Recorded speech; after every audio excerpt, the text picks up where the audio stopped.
some very determined people who are battling one of the worst epidemics of modern times, the spread of HIV/AIDS. I want to thank you all for being here. I'm honored to be in your presence. And I want to thank others who are joining us in this important cause as well, starting with Ambassador Mark Dieball, who's the U.S. Global AIDS Coordinator. He runs our PEPFAR initiative. Mark, thank you for being here. As well as Rajat Gupta, who is the chairman of the board of the Global Fund to Fight AIDS, Tuberculosis, and Malaria. Raja, we're proud you're here. He told me something very interesting. Actually, he and I attended the same graduate school, and he said, it's important for people who've been successful in the business world to contribute something back to society. And Raja, thank you for that spirit, and thank you for that compassion and concern. Secretary Mike Levitt is with us, the Department of Health and Human Services, Ambassador John Negroponte, Deputy Secretary of State. I'm about to make an important initiative. I appreciate the members of my administration for joining us to hear this initiative. The U.S. and our citizens have tackled HIV/AIDS aggressively. Many HIV-positive Americans are able to lead productive lives. The story has been quite different elsewhere, especially in sub-Saharan Africa. When I took office, an HIV diagnosis in Africa's poorest communities was usually a death sentence. Parents watched their babies die needlessly because local clinics lacked effective treatments. The story of a mother of Kenya affected me deeply when she couldn't afford drugs except for one person in her family, so she forgave her own treatment to save her son. Despairing families who had lost everything to AIDS started to believe that they had been cursed by the Almighty God. This modern-day plague robbed Africa and other countries of the hope of progress and threatened to push many communities toward chaos. The United States has responded vigorously to this crisis. In 2003, I asked Congress to approve an emergency plan for AIDS relief. Our nation pledged $15 billion over 5 years for HIV/AIDS prevention, treatment, and care in many of the poorest nations on earth. In the years since, thanks to the support of the United States Congress and the American people, our country has met this pledge.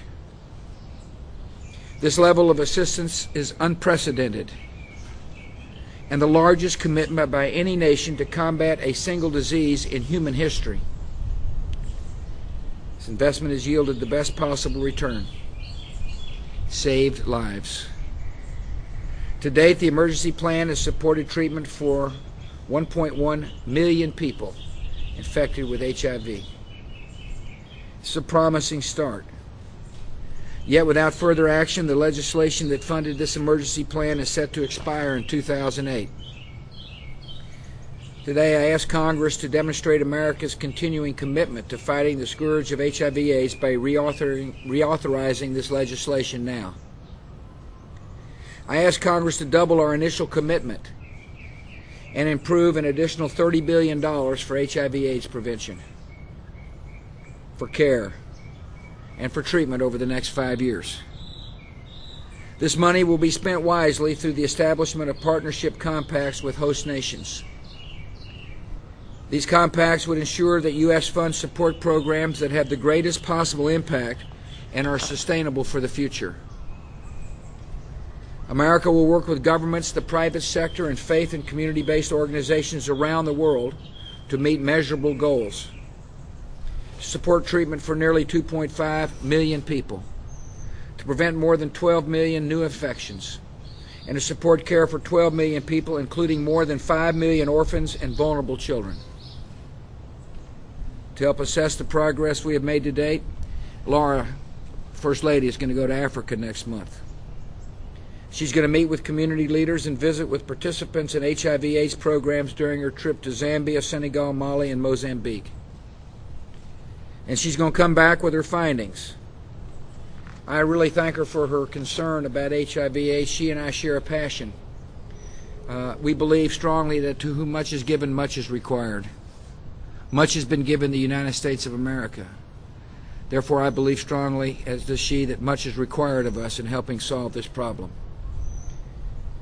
The statistics and dollar amounts I've cited in the fight against HIV/AIDS are significant.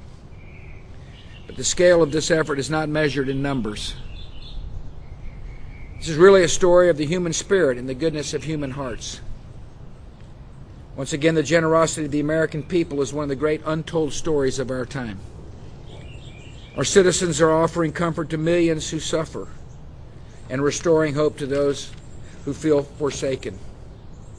You know, one good example of this good work is that the U.S. supports is called the Coptic Hope Center in Nairobi, Kenya.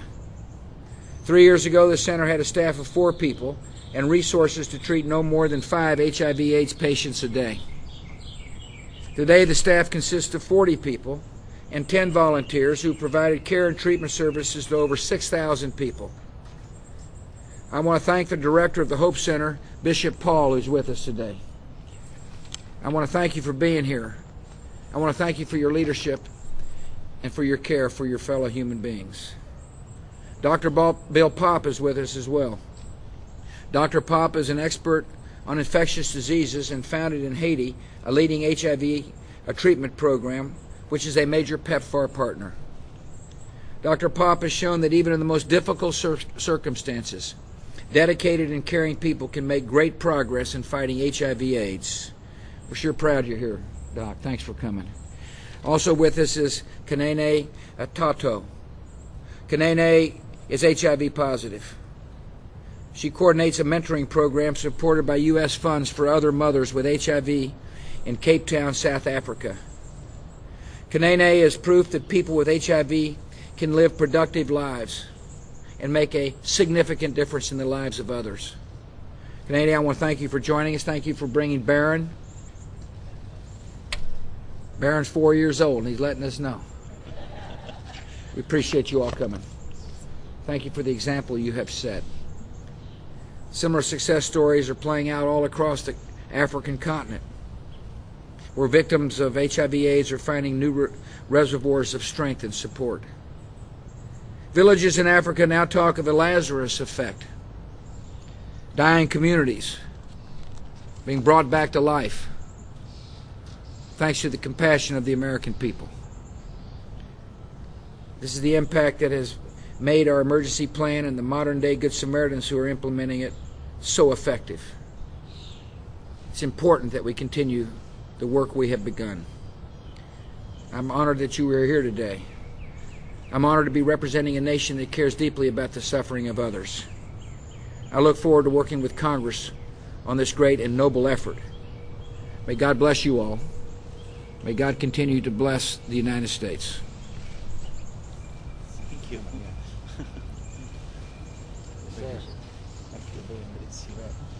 Come on, Bishop. Come on, Baron. Here you go, buddy. Yeah. He's a good boy, isn't he? Baron. Give him away, Baron. Yeah.